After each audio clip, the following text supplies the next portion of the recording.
హరిణి ఓం. శ్రీ గురుభ్యో నమః. దివ్య సంజీవిని ప్రేక్షకులకు స్వాగతం. ఈరోజు మనం తెలుసుకోబోతున్నాము సూక్ష్మ వ్యాయామాల గురించి. ఈ సూక్ష్మ వ్యాయామాల్లో ఈరోజు ఎపిసోడ్ వచ్చేసి మనకి పొట్ట చుట్టూ ఉన్నటువంటి ఫ్యాట్ ఏ విధంగా మనం తగ్గించుకోవాలి, అంతేకాకుండా మన పొట్ట కండరాల్ని ఏ విధంగా ఫ్లెక్సిబుల్ తెచ్చుకోవాలి, పొట్ట దగ్గర సైడ్స్ని కూడా ఏ విధంగా మనం ఫ్లెక్సిబుల్ తెచ్చుకోవాలి అనే దాని గురించి చూద్దాం. అయితే ఈ సూక్ష్మ వ్యాయామాల్ని అందరూ కూడా చేయొచ్చు.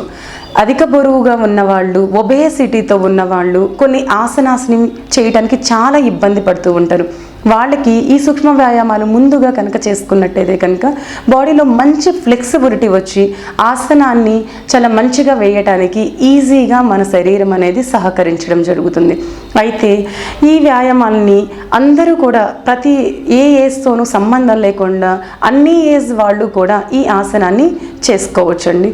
అయితే ఏ విధంగా దీన్ని చేయాలనేది ఇప్పుడు మనం చూద్దాం. యోగ ముద్రాసన్ అనేది నేను మీకు చూపిస్తున్నాను.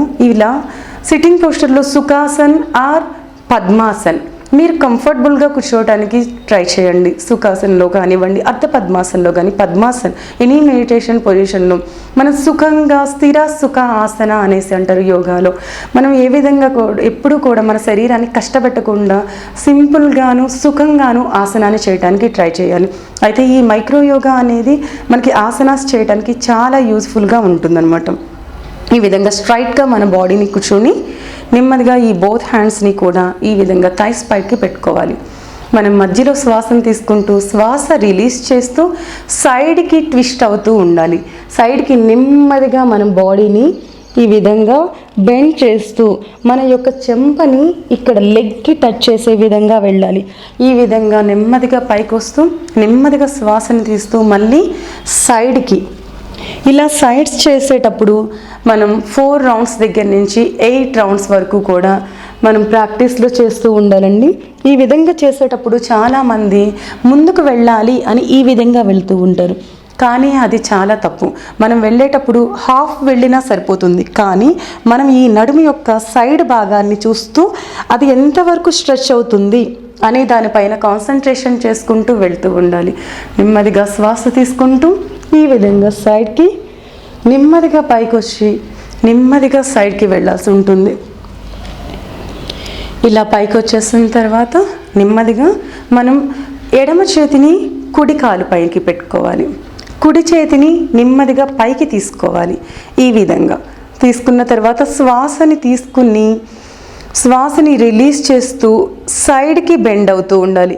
మనకి ఎంతవరకు కంఫర్ట్గా ఉంటే అంతవరకు ఈ విధంగా ఫ్లోర్కి టచ్ అయ్యే వరకు కూడా మనం వెళ్ళొచ్చు. కానీ ఈ విధంగా చేసేటప్పుడు మనం మన యొక్క కాలు భాగాన్ని అనగా ఈ విధంగా అండి నేను చూపిస్తాను. ఇలా చేసేటప్పుడు ఇలా కాళ్ళని పైకి లేపేసి వచ్చేసేయకూడదు, పడిపోతాము అండ్ మనకి కావాల్సినటువంటి బెనిఫిట్ అనేది రాదు. కాళ్ళని ఇక్కడే ఉంచాలి.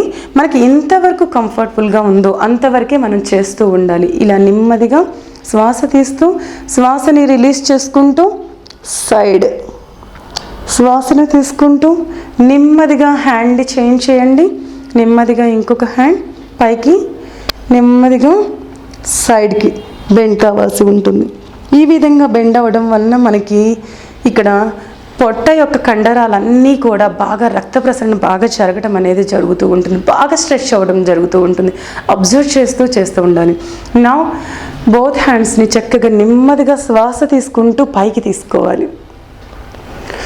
వీలైనంత వరకు మన శరీరాన్ని పైకి బాగా స్ట్రెచ్ చేస్తూ ఉండాలి. వీలైనంత వరకు మన పొట్ట కండరాలన్నింటిని కింద నుంచి పైకి బాగా వీలైనంత వరకు పైకి సాగతీయండి.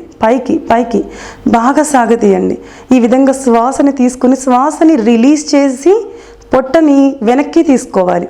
తీసుకుని నెమ్మదిగా అదే విధంగా స్లోలీ మన బాడీ అంతా కూడా నెమ్మదిగా ఇలా ఫ్లోర్కి టచ్ చేయడానికి చూడాలి.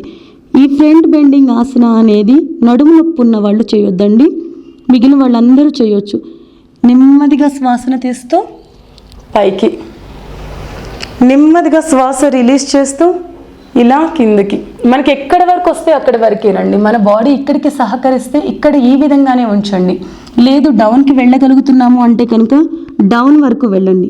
ఇక్కడికి వెళ్ళిన తర్వాత హ్యాండ్స్ సపోర్ట్తో నెమ్మదిగా ముందుకి నడవడం అనేది చేయాలి. నెమ్మదిగా శ్వాసని తీసుకుంటూ స్లోలీ రిలీజ్ చేయాలి. ఈ విధంగా స్టార్టింగ్లో చేసే వాళ్ళకి బాగా ఇబ్బందిగా ఉంటే కనుక మన యొక్క థై మజిల్స్ని నెమ్మదిగా బ్యాక్కి పుష్ చేసుకోవాల్సి ఉంటుంది. ఇలా కొంచెం అడ్జస్ట్ చేసుకుని మన లెగ్స్ని వీలైనంత వరకు స్ప్రెడ్ చేసుకోవాలి. స్ప్రెడ్ చేయటం వలన మనకి ఈజీగా డౌన్కి వెళ్ళటానికి కంఫర్ట్గా ఉంటుంది. ఇప్పుడు చూడండి, శ్వాస తీసుకుంటూ శ్వాసని రిలీజ్ చేస్తూ కిందకి ఇలా ఇప్పుడు చాలా ఈజీగా ఉంటుందండి. ఇలా ప్రాక్టీస్ అయిన తర్వాత మనం అర్ధ పద్మాసనంలో ఆర్ కంప్లీట్ పద్మాసనంలో కూడా చేస్తూ ఉంటే మన వెన్నెముక చాలా ఫ్లెక్సిబిలిటీ అనేది వస్తూ ఉంటుంది. నెమ్మదిగా మన బోత్ హ్యాండ్స్ని కూడా బ్యాక్ సైడ్ లాక్ చేసుకోవాల్సి ఉంటుంది. బ్యాక్ ఈ విధంగా లాక్ చేయాలి. నెమ్మదిగా వెనక్కి తీసుకుని హ్యాండ్స్ లాక్ చేస్తూ మన శరీరం ముందుకు చేసేటప్పుడు మన చేతుల్ని వెనక్కి వీలైనంత వరకు బ్యాక్కి పుష్ చేయాలి. నెమ్మదిగా శ్వాస తీసుకుంటూ మళ్ళీ పైకి వచ్చేసేయాలి. చూసారు కదా మనం యోగ ముద్రాసన అనేది ఏ విధంగా చేసుకోవాలో. ఈ సూక్ష్మ వ్యాయామాలు చేయటం వలన మనం నడుము చుట్టూ ఉన్నటువంటి అధికమైనటువంటి ఫ్యాట్ని బర్న్ చేసుకోవడంతో పాటు మన యొక్క పొట్ట కండరాలు చాలా విధంగా బలోపేతం అవ్వడం అండ్ రక్త ప్రసరణ బాగా జరగడం అనేది జరుగుతుంది. దీన్ని అన్ని ఏజ్ల వాళ్ళు చేసుకోవచ్చండి. రెగ్యులర్గా ఈ సూక్ష్మ వ్యాయామాన్ని మీరు కూడా ప్రాక్టీస్ చేస్తారని ఆశిస్తూ నమస్కారం.